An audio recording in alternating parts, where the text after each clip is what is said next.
The symbol the origin and basis of human behavior. Leslie A. White. In July 1939, a celebration was held at Leland Stanford University to commemorate the 100th anniversary of the discovery that the cell is the basic unit of all living tissue.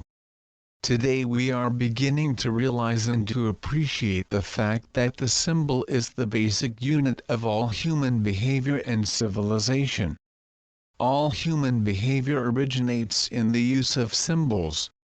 It was the symbol which transformed our anthropoid ancestors into men and made them human. All civilizations have been generated, and are perpetuated, only by the use of symbols. It is the symbol which transforms an infant of Homo sapiens into a human being. Deaf mutes who grow up without the use of symbols are not human beings. All human behavior consists of, or is dependent upon, the use of symbols. Human behavior is symbolic behavior. Symbolic behavior is human behavior. The symbol is the universe of humanity. The great Darwin declared that there is no fundamental difference between man and the higher mammals in their mental faculties, that the difference between them consists solely in man's almost infinitely larger power of associating together the most diversified sounds and ideas. Ch. 3, The Descent of Man. Thus the difference between the mind of man and that of other mammals is merely one of degree, and it is not fundamental. Essentially the same views are held by many present-day students of human behavior.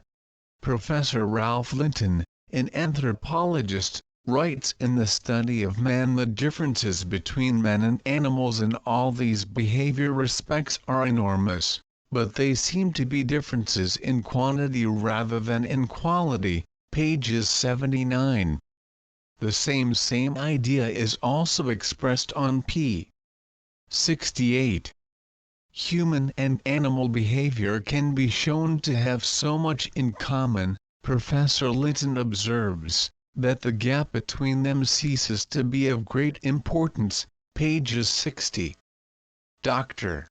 Alexander Goldenweiser, likewise an anthropologist, believes that in point of sheer psychology, mind as such, man is after all no more than a talented animal, and that the difference between the mentality here displayed by a horse and a chimpanzee and that of man is merely one of degree.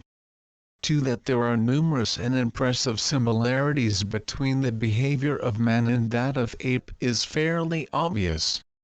It is quite possible that even chimpanzees and zoos have noted and appreciated them. Fairly apparent, too, are man's behavioral similarities to many other kinds of animals. Almost as obvious, but not easy to define, is a difference in behavior which distinguishes man from all other living creatures. I say obvious because it is quite apparent to the common man that the non-human animals with which he is familiar do not and cannot enter, and participate in, the world in which he, as a human being, lives. It is impossible for a dog, horse, bird, or even an ape, ever to have any understanding of the meaning of the sign of the cross to a Christian, or of the fact that black-white among the Chinese is the color of mourning. But when the scholar attempts to define the mental difference between animal and man, he sometimes encounters difficulties which he cannot surmount and, therefore, ends up by saying that the difference is merely one of degree. Man has a bigger mind, larger power of association, wider range of activities, etc. 3. There is a fundamental difference between the mind of man and the mind of non-man. This difference is one of kind, not one of degree. And the gap between the two types is of the greatest importance, at least to the science of comparative behavior. Man uses symbols. No other creature does. A creature either uses symbols or he does not. There are no intermediate stages. 3. A symbol is a thing the value or meaning of which is bestowed upon it by those who use it. I say thing because a symbol may have any kind of physical form. It may have the form of a material object, a color, a sound, an odor, a motion of an object, a taste. The meaning, or value, of a symbol is in no instance derived from or determined by properties intrinsic in its physical form. The color appropriate to mourning may be yellow, green, or any other color. Purple need not be the color of royalty. Among the Manchu rulers of China it was yellow. The meaning of the word "see" is not intrinsic in its phonetic or pictorial properties. Biting one's thumb at someone might mean anything. The meanings of symbols are derived from and determined by the organisms who use them. Meaning is bestowed by human organisms upon physical forms which thereupon become symbols. 5. All symbols must have a physical form, otherwise they could not enter our experience. 6. But the meaning of a symbol cannot be perceived by the senses. One cannot tell by looking at an X in an algebraic equation what it stands for. One cannot ascertain with the ears alone the symbolic value of the phonetic compound C. One cannot tell merely by weighing a pig how much gold he will exchange for. One cannot tell from the wavelength of a color whether it stands for courage or cowardice, stop or go. Nor can one discover the spirit in a fetish by any amount of physical or chemical examination. The meaning of a symbol can be communicated only by symbolic means, usually by articulate speech. But a thing which in one context is a symbol is, in another context, not a symbol but a sign. Thus, a word is a symbol only when one is concerned with the distinction between its meaning and its physical form. This distinction must be made when one bestows value upon a sound combination or when a previously bestowed value is discovered for the first time. It may be made at other times for certain purposes. But after value has been bestowed upon, or discovered in, a word, its meaning becomes identified, in use, with its physical form. The word then functions as a sign, 7 rather than as a symbol. Its meaning is then perceived with the senses. This fact that a thing may be both symbol in one context and non-symbol in another context has led to some confusion and misunderstanding. Thus Darwin says that which distinguishes man from the lower animals is not the understanding of articulate sounds, for as everyone knows, dogs understand many words and sentences, ch 3, the descent of man. It is perfectly true, of course, that dogs, apes, horses, birds, and perhaps creatures even lower in the evolutionary scale, can be taught to respond in a specific way to a vocal command. But it does not follow that no difference exists between the meaning of words and sentences to a man and to a dog. Words are both signs and symbols to man. They are merely signs to a dog.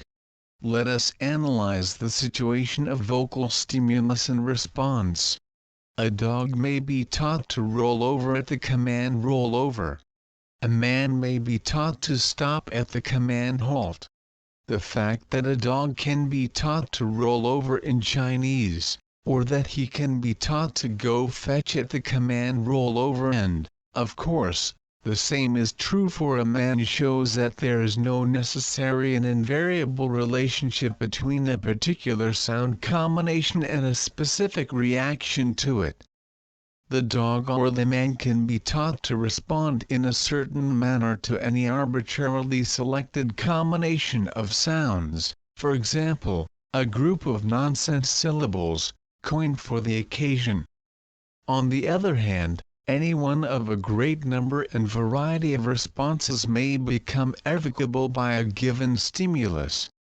Thus, so far as the origin of the relationship between vocal stimulus and response is concerned, the nature of the relationship, i.e., the meaning of the stimulus, is not determined by properties intrinsic in the stimulus. But, once the relationship has been established between vocal stimulus and response, the meaning of the stimulus becomes identified with the sounds. It is then as if the meaning were intrinsic in the sounds themselves. Thus, halt does not have the same meaning as hilt or malt. A dog may be conditioned to respond in a certain way to a sound of a given wavelength. Sufficiently alter the pitch of the sound and the response will cease to be forthcoming. The meaning of the stimulus has become identified with its physical form. Its value is perceived with the senses. Thus we see that in establishing a relationship between a stimulus and a response, the properties intrinsic in the stimulus do not determine the nature of the response. But, after the relationship has been established, the meaning of the stimulus is as if it were inherent in its physical form. It does not make any difference what phonetic combination we select to evoke the response of terminating self-locomotion. We may teach a dog, horse, or man to stop at any vocal command we care to choose or devise. But once the relationship has been established between sound and response, the meaning of the stimulus becomes identified with its physical form and is, therefore, perceivable with the senses. So far we have discovered no difference between the dog and the man. They appear to be exactly alike. And so they are as far as we have gone. But we have not told the whole story yet. No difference between dog and man is discoverable so far as learning to respond appropriately to a vocal stimulus is concerned. But we must not let an impressive similarity conceal an important difference. A porpoise is not yet a fish. The man differs from the dog and all other creatures in that he can and does play an active role in determining what value the vocal stimulus is to have, and the dog cannot. As John Locke has aptly put it, all sounds i.e., in language have their signification from the arbitrary imposition of men. The dog does not and cannot play an active part in determining the value of the vocal stimulus. Whether he is to roll over or go fetch at a given stimulus, or whether the stimulus for rollover be one combination of sounds or another, is a matter in which the dog has nothing whatever to say. He plays a purely passive role and can do nothing else. He learns the meaning of a vocal command just as his salivary glands may learn to respond to the sound of a bell. But man plays an active role and thus becomes a creator. Let X equal 3 pounds of coal and it does equal 3 pounds of coal. Let removal of the hat in a house of worship indicate respect and it becomes so. This creative faculty, that of freely, actively, and arbitrarily bestowing value upon things, is one of the most commonplace as well as the most important characteristic of man. Children employ it freely in their play. Let's pretend that this rock is a wolf. The difference between the behavior of man and other animals then, is that the lower animals may receive new values, may acquire new meanings, but they cannot create and bestow them. Only man can do this. To use a crude analogy, lower animals are like a person who has only the receiving apparatus for wireless messages. He can receive messages but cannot send them. Man can do both. and this difference is one of kind, not of degree. A creature can either arbitrarily impose signification, to use Locke's phrase, can either create and bestow values, or he cannot. There are no intermediate stages. 9 This difference may appear slight, but, as a carpenter once told William James in discussing differences between men, it's very important. All human existence depends upon it and it alone. The confusion regarding the nature of words and their significance to man and the lower animals is not hard to understand. It arises, first of all, from a failure to distinguish between the two quite different contexts in which words function. The statements, "The meaning of a word O cannot be perceived with the senses," and "The meaning of a word can be perceived with the senses," though contradictory, are nevertheless equally true. In the symbol context the meaning cannot be perceived with the senses. In the sign context it can. This is confusing enough. But the situation has been made worse by using the words symbol and sign to label, not the different contexts, but one and the same thing, the word. Thus a word is a symbol and a sign, two different things. It is like saying that a vase is a dolly and a can are two different things because it may function in two contexts, aesthetic and commercial. That which is a symbol in the context of origination becomes a sign in use thereafter. Things may be either signs or symbols to man. They can be only signs to other creatures. Very little indeed is known of the organic basis of the symbolic faculty. We know next to nothing of the neurology of symbolizing. 12 And very few scientists, anatomists, neurologists, physical anthropologists appear to be interested in the problem. Some, in fact, seem to be unaware of the existence of such a problem. The duty and task of giving an account of the organic basis of symbolizing does not fall within the province of the sociologist or the cultural anthropologist. On the contrary, he should scrupulously exclude it as irrelevant to his problems and interests. To introduce it would bring only confusion. It is enough for the sociologist or cultural anthropologist to take the ability to use symbols, possessed by man alone, as given.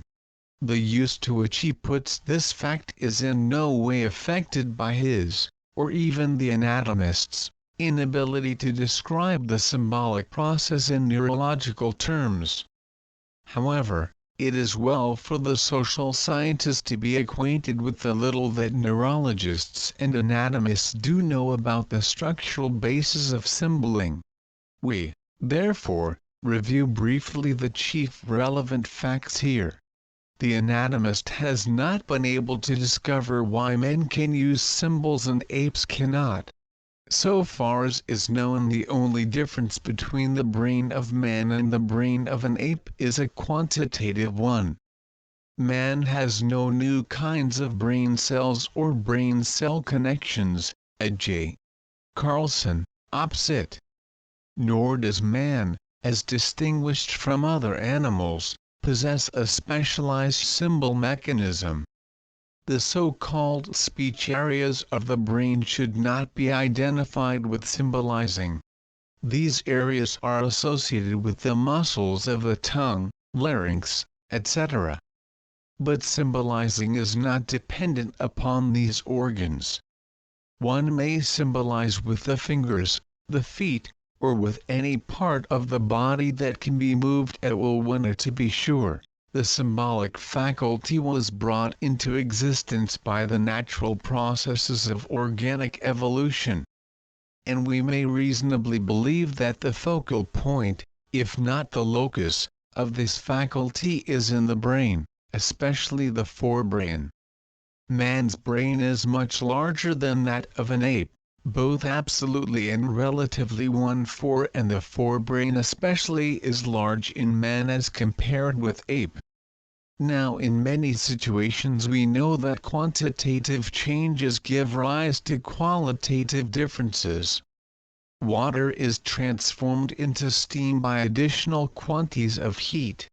Additional power and speed lift the taxiing airplane from the ground and transform terrestrial locomotion into flight. The difference between wood alcohol and grain alcohol is a qualitative expression of a quantitative difference in the proportions of carbon and hydrogen. Thus a marked growth in size of the brain in man may have brought forth a new kind of function. All culture civilization depends upon the symbol.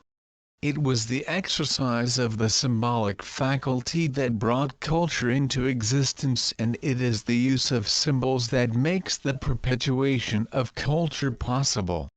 Without the symbol there would be no culture, and man would be merely an animal, not a human being. Articulate speech is the most important form of symbolic expression. Remove speech from culture and what would remain? Let us see. Without articulate speech we would have no human social organization. Families we might have, but this form of organization is not peculiar to man. It is not per se human. But we would have no prohibitions of incest, no rules prescribing exogamy and endogamy, polygamy or monogamy. How could marriage with a cross cousin be prescribed, marriage with a parallel cousin prescribed, without articulate speech? How could rules which prohibit plural mates possess simultaneously but permit them if possessed one at a time, exist without speech? Without speech we would have no political, economic, ecclesiastic, or military organization. No codes of etiquette or ethics. No laws. No science, theology, or literature. No games or music, except on an ape level.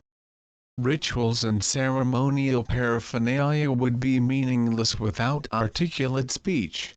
Indeed, without articulate speech we would be all but toolless. We would have only the occasional and insignificant use of the tools such as we find today among the higher apes, for it was articulate speech that transformed the non-progressive tool-using of the ape into the progressive, cumulative tool-using of man, the human being.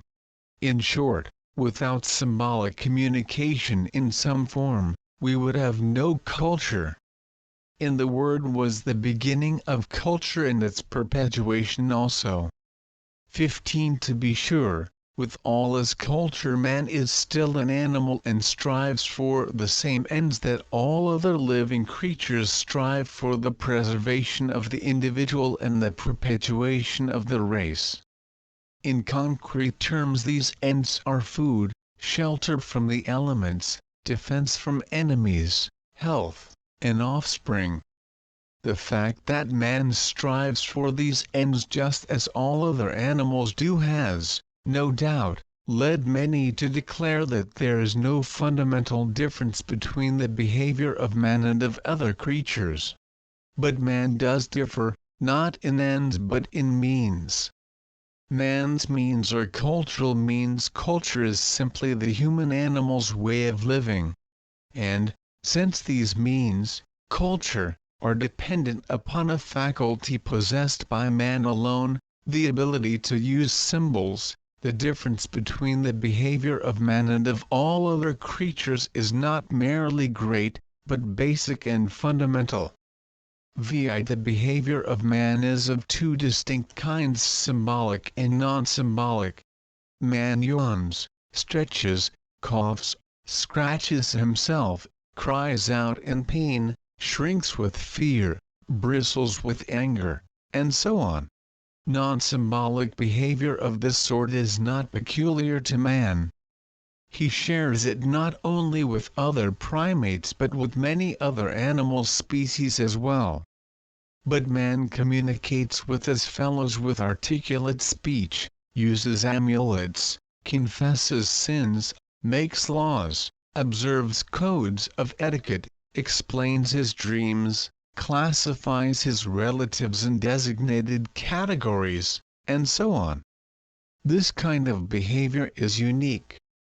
Only man is capable of it. It is peculiar to man because it consists of, or is dependent upon, the use of symbols. The non-symbolic behavior of man is the behavior of man the animal. The symbolic behavior is that of man the human being. 16. It is the symbol which has transformed man from a mere animal to a human animal. As it was the symbol that made mankind human, so it is with each member of the race. A baby is not a human being so far as his behavior is concerned. Until the infant acquires speech, there is nothing to distinguish his behavior qualitatively from that of a young ape. 17. The baby becomes a human being when and as he learns to use symbols. Only by means of speech can the baby enter and take part in the human affairs of mankind. The questions we asked previously may be repeated now. How is the growing child to know of such things as families, etiquette, morals, law, science, philosophy, religion, commerce, and so on, without speech?